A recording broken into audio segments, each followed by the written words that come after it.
Ça fait 6 mois que tu fais de la programmation, 7, 8, 10 mois, 1 an, 2 ans, et tu te dis, mais finalement, j'ai l'impression de rien comprendre encore. Je ne sais pas par où commencer, je ne sais pas par où finir. En gros, tu as un peu du mal à joindre les deux bouts. Tu ne sais pas quand est-ce qu'un projet est fini et tu ne sais pas par où commencer.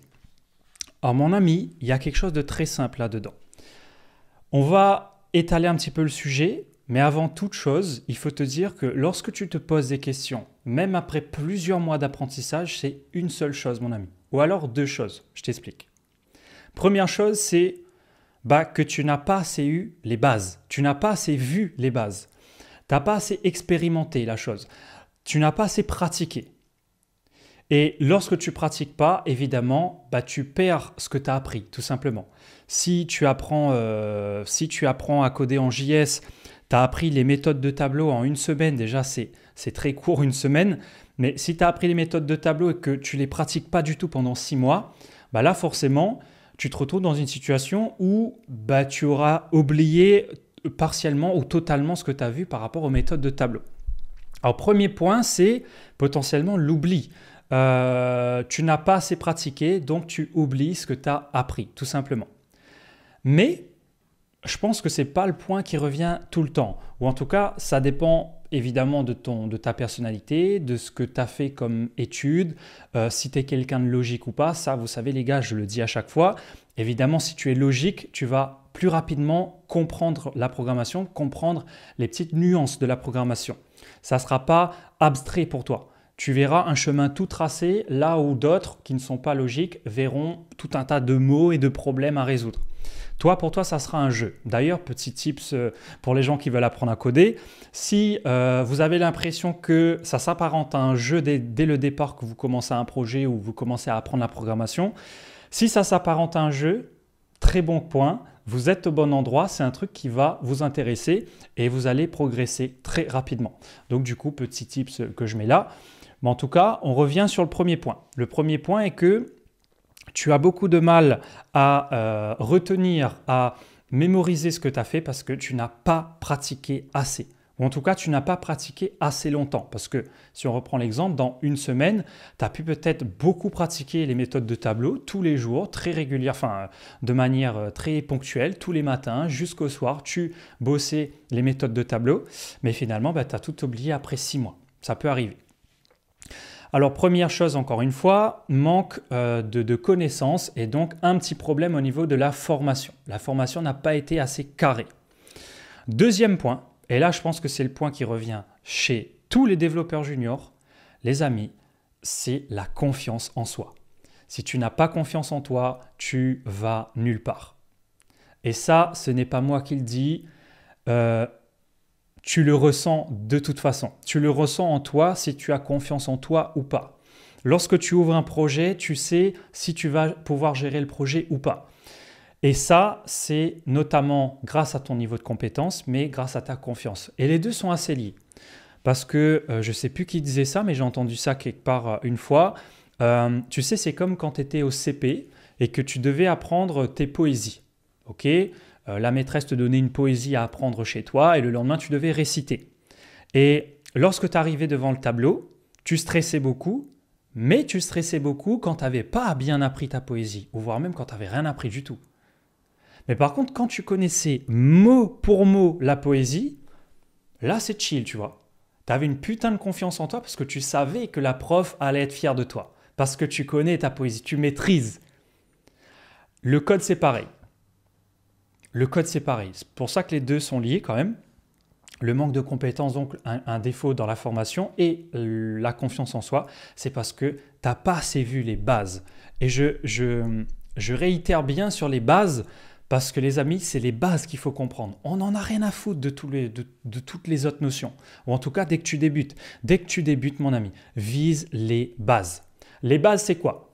Si tu fais de la programmation en JavaScript, les bases, tout simple. Variables, les variables, les types de données, string, booléen, tableau, fonction, objet, etc. Tu auras les opérations là tout simple, c'est du mathématique niveau CM2 pour le coup, plus, moins, diviser, soustraire. Ensuite, tu as les conditions. Les conditions, c'est quoi? C'est les if-else. Si je fais s'il se passe quelque chose, alors je fais ça. Ça, c'est les conditions. C'est une grosse base de la programmation. Ensuite, tu as les structures de données comme les boucles. Boucles, sujet assez complexe, mais qui reste aussi une grosse base de la programmation. Ensuite, tu as quoi?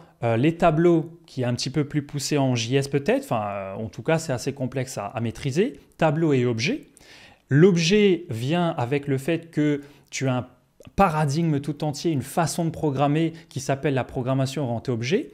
Donc là, forcément, c'est un domaine tout autre, ce qui fait que c'est beaucoup plus complexe à comprendre et à maîtriser. Mais en tout cas, on a fait à peu près le tour. Après, tu as la synchronicité en JS et tu as un petit peu toutes les bonnes méthodes, toutes les bonnes façons de faire ton code, la structure de données, la structure de ton application, les modules en JS, etc. Ce qui fait que JavaScript, ce n'est pas forcément compliqué, voire même tous les langages, parce que tous les langages reposent sur ces mêmes bases fondamentaux, tu vois. Les bases, c'est le truc qui tient toute la maison, tu vois, c'est les fondations de la maison. Donc là, c'est la même logique. Alors, du coup, si tu as une formation qui est courte, par exemple, comme ce que moi je propose pendant 1 mois, 2 mois ou 3 mois, si tu as une formation de 3 mois et que 6 mois plus tard, tu ne connais plus rien, tu n'arrives plus du tout à gérer ton projet, c'est que la formation n'a pas été assez bonne pour toi. Dans le sens où, oui, tu as vu des choses, mais tu n'as pas assez pratiqué. Dans ce cas-là, vient le fait que tu manques de confiance en toi parce que tu ne connais pas ta leçon. Si on reprend l'exemple de tout à l'heure, tu ne connais pas ta leçon. Tu n'as pas confiance parce que tu ne sais pas tout simplement la poésie à réciter. Tu ne connais pas parfaitement la poésie. Mais si tu connais la poésie, pour le coup, tu as énormément de confiance et tu peux avancer très rapidement. Alors, comment pallier à ce problème, mon ami? Comment pallier à ce problème? Alors, tout simple. Je pense que tu as déjà compris. Quand tu es petit, tu apprends ta poésie pour pouvoir la réciter et que la maîtresse soit fière de toi. Là, c'est pareil, mon ami. Sauf à une exception près, c'est que dans le code, tu n'as rien besoin d'apprendre par cœur. Ça viendra tout seul. Au bout d'un moment, tu sais créer une fonction parce que tu as le mot-clé fonction en tête. Tu sais déclarer une variable parce que tu as le mot-clé const en tête. En fait, au moment où tu as les mots-clés en tête, ça va. Tu n'as pas besoin de retenir plus d'autres choses que ça, quoi. Par contre, le point qui revient et qui sous-tend à ça, c'est évidemment, tu l'auras compris, la putain de pratique. Si tu ne pratiques pas, il n'y aura rien de fait. Si tu ne pratiques pas, tu vas aller tout droit dans le mur et tu vas tout oublier. Je te prends l'exemple basique, l'exemple con d'un boxeur. Un boxeur, il fait sa boxe tranquille. Par contre, s'il ne pratique pas de la boxe, s'il ne s'entraîne pas chez lui, ou un footballeur, ou peu importe, tu sais, avant moi, je faisais de la muscu. J'ai été développeur, pardon. J'ai été bodybuilder junior et j'ai fini 3e à une compétition de IFBB France, ce qui fait que ce n'était pas rien du tout. Mais j'ai fini quand même 3e, je n'étais pas premier. Mais bon, j'avais un bête de physique et ce physique-là, typiquement, si on reprend l'exemple, si tu ne pratiques pas de la musculation, comment tu veux atteindre un physique comme ça? Je te mets rapidement à quoi je ressemblais juste ici. Alors, forcément, c'est exactement comme tous les sports, que ce soit un boxeur, que ce soit un footballeur ou un gars qui fait de la muscu, un bodybuilder donc.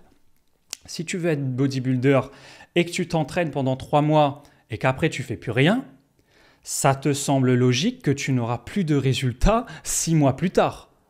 Si tu bosses pendant 3 mois comme un chien à faire tes développés couchés, tes tractions et tout pendant 3 mois uniquement, mais qu'après tu ne fais plus rien pendant 6 mois, forcément, tout va disparaître, tous tes efforts vont disparaître. Et c'est là le point clé, c'est la pratique. C'est pour ça que, typiquement, dans la musculation, encore une fois, dans tous les autres sports, tu as la pratique quotidienne. Si tu ne pratiques pas ton sport, tu ne vas jamais progresser. Et pire, tu ne vas jamais tenir ton niveau. Parce que oui, il y a 2 facteurs à prendre en compte. Il y a le facteur où tu progresses. Là, c'est cool. Ouais, c'est génial, tu progresses. Tu prends du muscle, tu sais mieux dribbler, tu sais donner des grosses coups de patate des grosses patates à ton adversaire si tu fais de la boxe. Mais par contre, garder le niveau que tu as eu de progression, là, c'est différent, mon ami. Si ton niveau de base, il est là, tu as pu progresser, tu as ce niveau-là. Comment tu gardes ce niveau de compétence que tu as? Comment tu le gardes? Ça sera impossible de le garder ad vitam aeternam au même niveau, tu vois. C'est sûr qu'il y aura des up and down. C'est sûr que ça va flancher. Au bout d'un moment, tu seras fatigué, tu vas arrêter pendant une semaine. Par exemple, tu fais de la muscu, tu peux arrêter pendant 2 jours, 3 jours, une semaine. Ou alors, tu peux tout simplement pas te muscler, pas faire de la muscu, quoi. Pas aller à l'entraînement. Ce qui fait que tu vas perdre le niveau que tu as. Et typiquement, cette problématique-là vient exclusivement du fait que tu ne pratiques pas assez. Parce que si quelqu'un pratique assez, il aura un niveau constant de progression. Peut-être pas de progression, peut-être qu'il va régresser un petit peu souvent, mais sa courbe sera assez linéaire comme ça, tu vois. Il y aura des petits up and down, mais ça sera linéaire. Et c'est là le point clé de l'apprentissage de toute chose. Si tu veux apprendre le code, linéaire, mon ami. Sois carré, sois droit dans ta formation. Déjà que c'est assez compliqué, mon ami. Déjà que c'est compliqué le code. Alors, si tes up and down sont très prononcés, genre tu progresses très rapidement, mais après tu fais plus rien, du coup tu régresses très rapidement, tu vas jamais y arriver. Mets-toi bien ça dans ton crâne. Ce qui fait que même si tu as eu une mauvaise formation, ou même si tu as eu une bonne formation, mais que 2, 3, 4 mois, 1 an après, tu connais plus, enfin tu sais plus du tout gérer ton langage de programmation, ou tu sais plus gérer le projet sur lequel tu étais, c'est qu'il y a soit du coup manque de formation ou petite faiblesse au niveau de la formation, ou faiblesse au niveau tu manques de confiance en toi tout simplement. Mais ces deux facteurs-là viennent d'une seule chose, vient de la practice. La pratique, mon ami. D'ailleurs, en anglais, tu as une phrase qui dit « practice make perfect ». En gros, pratiquer rend parfait. Plus tu pratiques et plus tu t'améliores, plus tu deviens bon dans ce que tu fais. C'est ce que ça veut dire. Et la pratique doit être linéaire, comme je te disais tout à l'heure. Vise un état de pratique et un état d'apprentissage assez stable. Ne coupe pas pendant longtemps. C'est pour ça que moi, je préconise 1 heure minimum quand tu débutes. On est d'accord? Quand tu débutes, 1 heure minimum de code par jour, pendant 5 jours. C'est-à-dire tu fais 5 heures par semaine, c'est déjà très bien pour garder une certaine constance. Si tu fais moins, c'est pas si grave. Si tu fais plus, c'est encore mieux. Tu as des gars évidemment qui font 4 heures, 5 heures. Les vrais intéressés, évidemment, ils vont faire beaucoup plus. 4 heures, 5 heures, 10 heures par jour.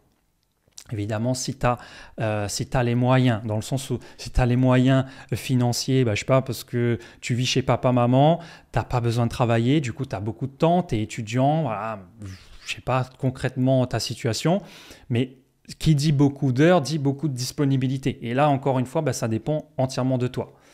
Mais en règle générale, tu as des gars qui travaillent, tu as des gars qui ne travaillent pas, tu as des gars qui sont en études, etc. Mais en règle générale, si tu passes 1 heure par jour sur ton code, sur ton projet, à développer ton projet, à développer tes compétences, je te garantis, mon ami, que tu auras une courbe assez constante, assez linéaire, ce qui fait que tu n'oublieras jamais rien. Tu n'oublieras jamais rien. 6 mois plus tard, tu auras toujours ton niveau. Parce que pendant 6 mois, tous les jours, 1 heure par jour, tu as travaillé sur ton projet. Tu as travaillé sur tes compétences et tu as travaillé sur le fait de garder ton niveau. Alors, très essentiel, mon ami. Fais tout pour que tu puisses garder ton niveau. Que tu manques de confiance en toi, c'est pas si grave. Que tu manques de formation, c'est pas si grave. Par contre, ce qui est très grave, c'est que tu enlèves le facteur practice, le facteur pratique derrière. Désolé pour l'anglicisme, ça m'arrive. Si tu enlèves la pratique, les deux, formation et confiance, ça va s'écrouler, c'est clair et net. Alors, garde un niveau de pratique assez poussé, encore une fois, entre 1 heure à 2 heures, 3 heures par jour. C'est déjà excellent. Si tu fais 2 heures par jour, c'est très, très, très bien. Et évidemment, le week-end, si tu fais rien et tout, bosse comme un fou, tu vois. Tu commences de 8 heures du matin, tu finis à pas d'heure le soir. C'est uniquement comme ça que tu vas progresser. En tout cas, progresser, oui. Pour progresser, il faut beaucoup pratiquer. C'est ça la différence entre garder un niveau constant. C'est tout simplement de coder, par exemple, 1 heure par jour pendant 6 mois. Tu vas garder le niveau que tu as acquis lors de ta formation. Et progresser, bah là, c'est beaucoup, beaucoup, beaucoup d'heures en plus de travail. Je te donne l'exemple, je sais pas, de Cristiano Ronaldo qui fait du foot niveau professionnel, c'est le big boss au monde, tu vois.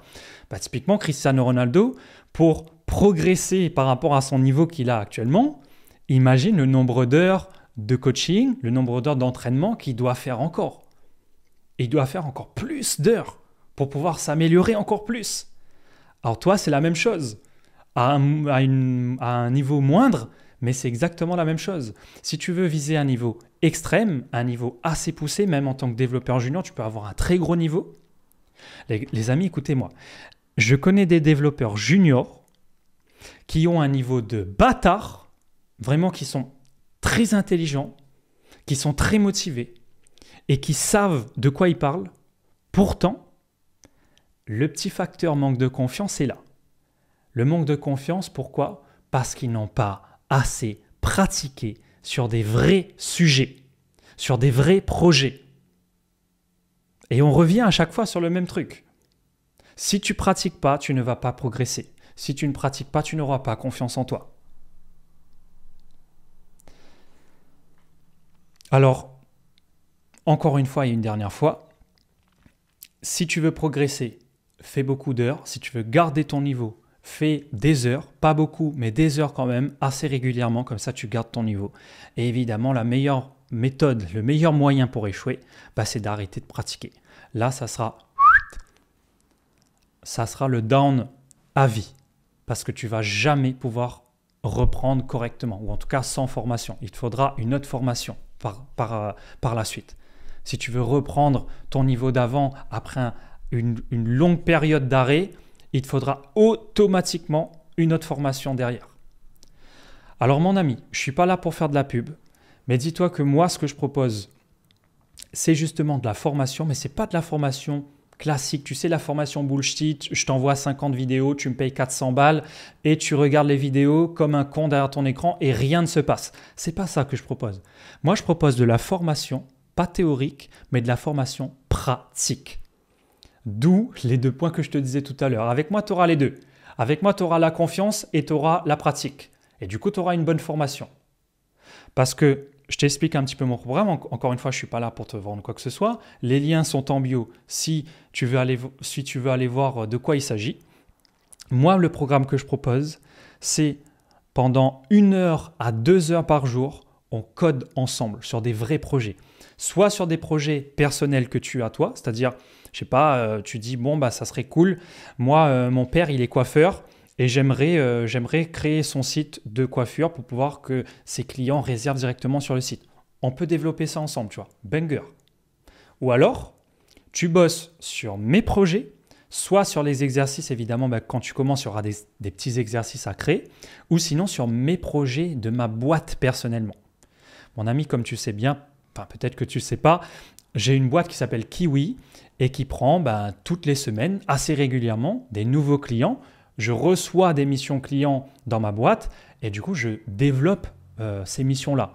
Que ce soit en apporteur d'affaires, c'est-à-dire je reçois la mission et je le délègue à un développeur, ou sinon, je développe entièrement le projet tout seul ou alors accompagné d'autres développeurs. Ce qui fait que les projets que je reçois, les vrais projets clients, si toi tu travailles dessus, mon ami, tu pourras d'office mettre la petite ligne sur ton CV qui va bien, qui va très très bien, qui dit que tu as travaillé chez Kiwi pendant 4 putains de mois. C'est ça mon programme, mon ami. Mon programme, je le répète, 1 heure à 2 heures par jour pendant 1 mois, parce que oui, je crois que je ne te l'ai pas dit tout à l'heure, 1 heure à 2 heures par jour pendant 1 putain de mois, ça fait 30 heures avec 8 heures en plus de coaching group, parce que oui, j'ai développé ça avec du coaching group pour que tout le monde puisse un petit peu se parler entre eux, quoi. Du coup, tu as 38 heures concrètement, 30 heures coaching privé et 8 heures coaching group. Moi, ce que je te propose, ce n'est pas une formation. Ce que je te propose, c'est un coaching et je t'explique la différence entre formation et coaching. L'exemple typique, c'est une femme ou un homme de 120 kg qui veut perdre du poids. Évidemment, 120 kg, si tu fais 1m60, c'est beaucoup trop. Ce qui fait que soit première approche, Tu vas te former sur Internet en achetant une formation, typiquement comme des vidéos. Je sais pas, par exemple, tu prends un pack de vidéos Thibaut InShape qui te coûte, je sais pas, 300 € et Thibaut InShape te montre comment soulever de la fonte, comment faire tes pompes, comment bien manger, etc. C'est très bien, tu vois, c'est génial. Ça peut te faire progresser dans ce domaine-là. Par contre, ça ne sera que des vidéos. Ça ne sera que des vidéos. C'est à toi de bosser de ton côté. C'est à toi d'aller à l'aveugle vers ton objectif. Alors que le coaching, c'est quoi par rapport à ça? On reprend le même exemple.